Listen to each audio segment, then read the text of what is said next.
Hi hello good evening. കഴിഞ്ഞ ക്ലാസ്സിൽ നമ്മൾ സഗുൺ ഭക്തി കാൽക്കെ കവികവും, അതായത് തുളസീദാസ്, സൂർദാസ്, മീരാബായി കവിയത്രി, ഇത്രയും ആളുകളെ കുറിച്ചിട്ടാണ് നമ്മൾ പറഞ്ഞ് ഇത്രയും കവികളെക്കുറിച്ച് അല്ലെങ്കിൽ കവിയത്രിയെക്കുറിച്ചാണ് നമ്മൾ പറഞ്ഞു നിർത്തിയത്. ഇനി അടുത്തതെന്ന് പറയുന്നത് രീതി കാലത്തിലെ കവി, അതായത് രീതി കാവ്യക്കെ കവിയും ബിഹാരി പട്മാഗർ എന്നിവരെ കുറിച്ചിട്ടാണ് ഇനി പറയുന്നത്.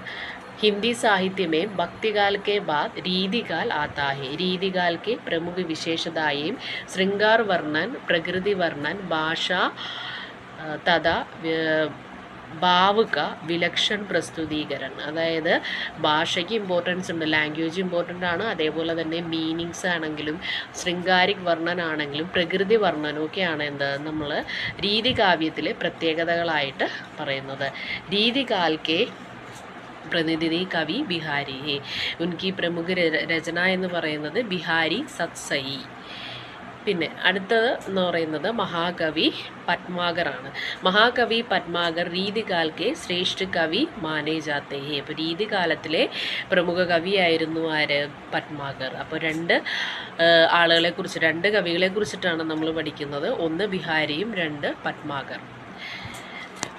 ബിഹാരിയുടെ ദോഹയിൽ നമ്മൾ ഫസ്റ്റ് പഠിക്കുന്ന ദോഹ അല്ലെങ്കിൽ ഫസ്റ്റ് നമ്മൾ ഡീറ്റെയിൽ ആയിട്ട് പറയുന്നത് അദ്ദേഹത്തിൻ്റെ രചനകളിൽ പ്രകൃതി വർണ്ണനുണ്ട്, ശൃംഗാരിക് വർണ്ണനുണ്ട്, ഇതെല്ലാം വരുന്നുണ്ടെങ്കിലും അദ്ദേഹം ഈശ്വരനോട് പ്രാർത്ഥനയുടെ രൂപത്തിൽ ചോദിക്കുന്ന കാര്യങ്ങളാണ് നമ്മൾ ഈ ഒരു ഭാഗത്ത് പറയുന്നത്. ഹേ ഭഗവാൻ, ഹേ കൃഷ്ണ, മേ തുമേം ദേഖ് സക്തി ഹൂ, തും മുझे ദേഖ് സക്തി ഹൂ. അതായത് നീ എന്നെ കാണുന്നുണ്ട്, ഞാൻ നിന്നെ കാണുന്നുണ്ട്, നീ എൻ്റെ പ്രാർത്ഥന കേൾക്കുന്നുണ്ടോ എന്ന് അദ്ദേഹം ഈശ്വരനോട് ചോദിക്കുകയാണ് ചെയ്യുന്നത്. അപ്പോൾ മനുഷ്യൻ്റെ ഓരോരോ ക്യാരക്ടർ അല്ലെങ്കിൽ മനുഷ്യൻ്റെ സ്വഭാവങ്ങളാണ് ഇവിടെ എടുത്തു പറയുന്നത്. മനുഷ്യൻ അഹങ്കാരികളായിട്ട് മാറുമ്പോൾ അല്ലെങ്കിൽ മനുഷ്യന് പണം വന്നു കഴിയുമ്പോൾ അവൻ എന്താണ് ചുറ്റുപാടുള്ളതൊന്നും കാണുന്നില്ല എന്നാണ് അദ്ദേഹം പറയുന്നത്. അവനോ അവളോ ആരോ ആയിക്കോട്ടെ, നമ്മൾ മനുഷ്യരുടെ സ്വഭാവത്തിന് വ്യതിയാനം സംഭവിക്കുന്നു. പണം വന്നു കഴിയുമ്പോൾ മനുഷ്യൻ എന്ത് കിട്ടുന്നു? സ്വഭാവത്തിൽ മാറ്റം സംഭവിക്കുന്നു എന്നാണ്. ഹേ ഭഗവാൻ എന്നാണ് അദ്ദേഹം പ്രാർത്ഥനയോടെ ചോദിക്കുകയാണ്. നീ എന്നെ കാണുന്നുണ്ടോ? എന്നെ സഹായിക്കാനായിട്ട് ആരുമില്ല, നീയാണ് എൻ്റെ പ്രാർത്ഥന കേൾക്കേണ്ടത് എന്ന് ദൈവത്തിനോട് ബിഹാരി ചോദിക്കുന്നത് പോലെ അല്ലെങ്കിൽ ഒരു അപേക്ഷിക്കുക അല്ലെങ്കിൽ ഒരു പ്രാർത്ഥനയുടെ രൂപത്തിലാണ് തൻ്റെ ഈ ഒരു രചനയിൽ അദ്ദേഹം പറഞ്ഞിരിക്കുന്നത്. कवि ने बड़ा विनम्र होकर ईश्वर से कई बार प्रार्थना की, परंतु ईश्वर उसकी कृपा नहीं सुनी. इसलिए कवि कहते हैं कि ईश्वर को दुनिया का हवा लग गई है. എന്നാൽ ഈശ്വരൻ അദ്ദേഹത്തിൻ്റെ പ്രാർത്ഥന കേട്ടില്ല. അതുകൊണ്ട് കവി വളരെ വിനയത്തോടും ദുഃഖത്തോടും കൂടിയാണ് ഈശ്വരനോട് പ്രാർത്ഥിച്ചത്. ഹേ ഭഗവാൻ, അപ്പോൾ കൃഷ്ണ, ഹേ കൃഷ്ണ എന്ന് പറഞ്ഞുകൊണ്ട് ഈശ്വരനോട് അദ്ദേഹം പ്രാർത്ഥിക്കുകയാണ്. മാദക പദാർത്ഥവും സേ ഗുണ നശ ധൻ കാ ഹോത്താ ഹേ. അതായത് മനുഷ്യൻ, പിന്നെ അദ്ദേഹം അടുത്തൊരു ദോഹയിൽ പറയുന്നത് എന്താണ്? മനുഷ്യൻ പണം വന്നു കഴിയുമ്പോൾ അവരുടെ സ്വഭാവത്തിൽ മാറ്റം വരുന്നു എന്ന് പറയുന്നത് പോലെ തന്നെ മാദക പദാർത്ഥങ്ങൾ ഉപയോഗിച്ച് കഴിയുമ്പോഴും മനുഷ്യൻ എന്തു പറ്റുന്നു? ആ ഒരു ഉന്മാദ ലഹരിയിൽ സ്വയം മറന്നുകൊണ്ട് ജീവിക്കുകയാണെന്നാണ് പറയുന്നത്. അതായത് തന്നെ മാത്രം അല്ലെങ്കിൽ തൻ്റെ സന്തോഷം, മറ്റുള്ളവരുടെ സന്തോഷത്തിന് ഒരു പ്രാധാന്യം അല്ലെങ്കിൽ മറ്റുള്ളവരെ കാണാതെ അവരെന്താണെന്ന് അറിയാതെ അവരെ മനസ്സിലാക്കാതെ തൻ്റെ സന്തോഷം മാത്രം തേടിപ്പോകുന്നു എന്നാണ് ഇതിൽ ഉള്ളിലുള്ള അർത്ഥം എന്ന് പറയുന്നത്. അപ്പോൾ പണം വന്നു കഴിഞ്ഞാലും മാദകദ്രവ്യങ്ങൾ ഉപയോഗിക്കുന്ന പദാർത്ഥങ്ങൾ ഉപയോഗിക്കുന്നവരാണെങ്കിൽ കൂടിയും പണം വന്നു കഴിയുമ്പോൾ മനുഷ്യൻ്റെ സ്വഭാവത്തിന് മാറ്റം സംഭവിക്കുന്നു.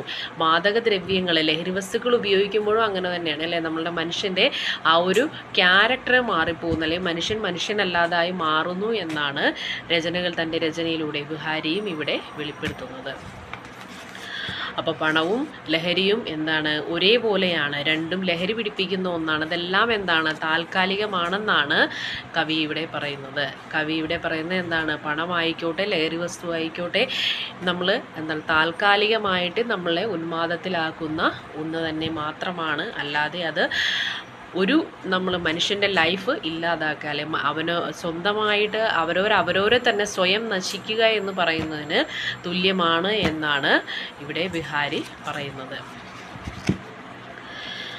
मादक पदार्थों से गुना नशा धन का होता है, क्योंकि मादक पदार्थों को तो गाने से आदमी मदहोश होता है, जबकि धन मिल जाने पर उसकी स्थिति उससे बुरी होता है. മാദക ദ്രവ്യങ്ങൾ ഉപയോഗിക്കുന്നത് പോലെ തന്നെയാണ് എന്ത്, പണം വന്നു കഴിയുമ്പോഴും അവൻ്റെ അവസ്ഥ മാറി പോകുന്നു. धन का नशा अन्य किसी भी प्रकार के नशों से अधिक मादक और ഖതർനാക് होता है. അപകടകരമായി മാറുകയാണ് ചെയ്യുന്നത്. പണം വന്നു കഴിയുമ്പോഴും മനുഷ്യൻ മാദക പദാർത്ഥങ്ങൾ ഉപയോഗിക്കുമ്പോഴും എന്താണ്, അവൻ്റെ നിലവിലെ സ്ഥിതി തന്നെ അല്ലെങ്കിൽ അവൻ്റെ ആരോഗ്യസ്ഥിതി നശിപ്പിക്കുന്നു. അവനെ മനുഷ്യനല്ലാതായി മാറ്റുകയാണ് ചെയ്യുന്നത്.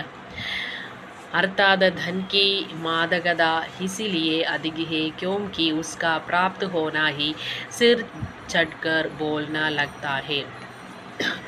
വീണ്ടും ഇപ്പോൾ പറഞ്ഞത് തന്നെ അദ്ദേഹം പറയുകയാണ്, മനുഷ്യന് എന്തു പറ്റുന്നു, ധനത്തിനായുള്ള മറ്റേത് ലഹരിയേക്കാളും അപകടകാരിയാണ് ധനം നേടുന്തോറും പിന്നെയും